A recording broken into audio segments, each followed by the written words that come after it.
नमस्कार बच्चों, मैं doctor Jitendra Kumar Marotiya, associate professor इतिहास विभाग, सम्राट पृथ्वीराज चौहान राजकीय महाविद्यालय अजमेर। और बच्चों, हम बात कर रहे हैं आज दिल्ली सल्तनत और जालोर। राजस्थान का इतिहास, सेकेंड ईयर आर्ट्स और सेकंड पेपर। इससे पहले हमने रणथंभौर का दिल्ली सल्तनत के साथ संघर्ष पढ़ा था, और अब हम बात कर रहे हैं जालोर की। जालोर में चौहान साम्राज्य और जालोर को इतिहास को जानने के लिए या इस संघर्ष को जानने के लिए सबसे पहला स्रोत है अपने पास में कानवदेव प्रबंध, जो स्वयं पद्मनाभ द्वारा लिखी गई है। और पद्मनाभ ने परंपरागत राजपूत दृष्टिकोण को अपनाकर उसको एक तरीके से अंतिम चौहान शासक कानड़देव की उपलब्धियों के साथ साथ में उसके दिल्ली सल्तनत के साथ संघर्ष को भी वर्णन किया गया है। जहाँ तक जालोर की ऐतिहासिक पृष्ठभूमि की बात करते हैं हम, तो जालोर का चालुक्यों से भी संबंध बताया जाता है, दक्षिण राजस्थान में है। और आज की तारीख में या आज वर्तमान में जालोर एक जो है खान के रूप में या ग्रेनाइट खान के रूप में गिर गया।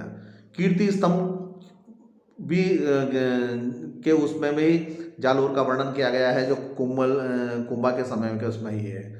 और यहाँ गुजरात के चालुक्यों के सामंत के रूप में जालोर के शासकों ने शुरुआत में शासन किया।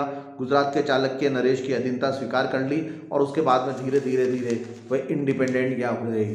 पहले शासक का नाम आता है कीर्ति सिंह, और उसके उत्तराधिकारी हम जो बात करते हैं समर सिंह और उदय सिंह की बात करते हैं। तो यानी 1257 तक जब दिल्ली सल्तनत पर रजिया और उसके बाद में नसरुद्दीन महमूद का शासन चल रहा था और बनबन प्रधान था, तब तक के इतिहास की बात करें तो ये तीन मुख्य शासकों के नाम आते हैं।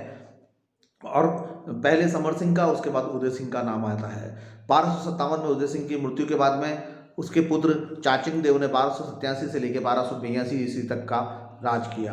और 1282 के बाद में कानड़देव, जो चाचिंग देव के पुत्र थे सामंत सिंह, उसने 1305 तक शासन किया। और उसके बाद में उत्तरी भारत की राजनीतिक स्थिति में परिवर्तन हुआ। दिल्ली सल्तनत और रणथंभौर के बीच में संघर्ष हुआ, क्योंकि दिल्ली सल्तनत ने चित्तौड़ और अन्य राज्यों को जीत लिया था। तो अब आता है कानड़देव और अलाउद्दीन खिलजी के बीच में, जो 1308 पे जाके युद्ध पूरा समाप्त हुआ।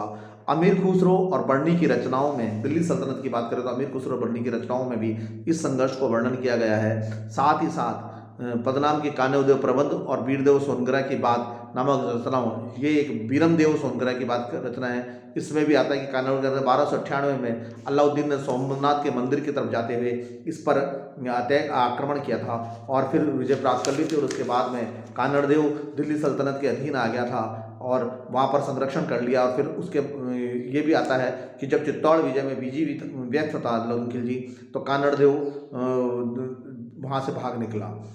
1305 ईस्वी में अल्लाउल मुल्क को मुल्तानी को जालोर का ने अधिकृत करने के लिए तैयार कर लिया। और कानड़देव ने दिल्ली जाकर चुनौती भी स्वीकार कर ली और अधीनता स्वीकार कर ली। ये दिल्ली के अल्लाउल मुल्क को भेजा गया था कानड़देव की सटीक बात। मुनत नौनसी भी बाद में इस बात का वर्णन करते हैं कि कानड़देव ने वहाँ से निकलने के बाद में न केवल विद्रोह किया बल्कि सेनाओं का संगठन किया और अपनी विजय निश्चित करने के लिए अलाउद्दीन खिलजी के समक्ष एक चुनौती प्रस्तुत करने का प्रयास किया।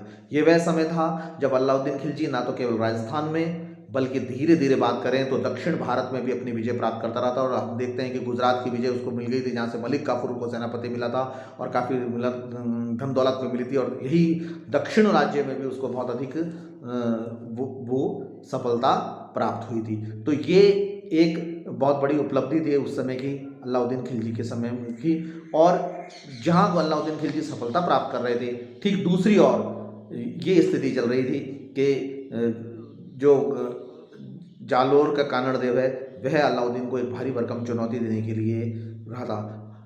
यद्यपि उसने चुनौती दी हो नहीं हो, लेकिन उसके कार्य क्रियाकलाप इस बात को पुष्टि करते थे कि अलाउद्दीन कहीं ना कहीं पर दिल्ली सल्तनत को एक चुनौती प्रस्तुत कर रहे हैं। ऐसा अलाउद्दीन का सोचना था, क्योंकि कानड़देव मूल जो है शाही के सुल्तान की कैद से निकलकर भागा और उसने अपनी तैयारियां शुरू कर ली थी। और ये संघर्ष चलता रहा। और 1308 में सिवाना के दुर्ग, 2 जुलाई 1308 में सिवाना के दुर्ग पर उलुग खां और उसके नेतृत्व जफर खां के नेतृत्व में हुई। और इसके बाद कानड़देव वीरगति को प्राप्त हुआ। कहते हैं कि सिवाना के दुर्ग में रक्त मिला दिया गया था और कानड़देव के एक दाइया राजपूत सरदार बीका था, जो शत्रुओं की सहायता से जालोर दुर्ग का स्वामी बनने का स्वप्न देख रहा था। उसने भी विश्वासघात किया। एक सबसे बड़ी हार का कारण ये भी रहा। कानड़देव पूर्व में कानड़देव के पुत्र वीरमदेव और मालदेव के द्वारा दुर्ग की सुरक्षा के लिए तैयारियों का विस्तृत विवरण भी किया गया है। 2 पुत्र का नाम आता है यहाँ पर, वीरमदेव और वायुदेव, जो कानड़देव के पुत्र थे।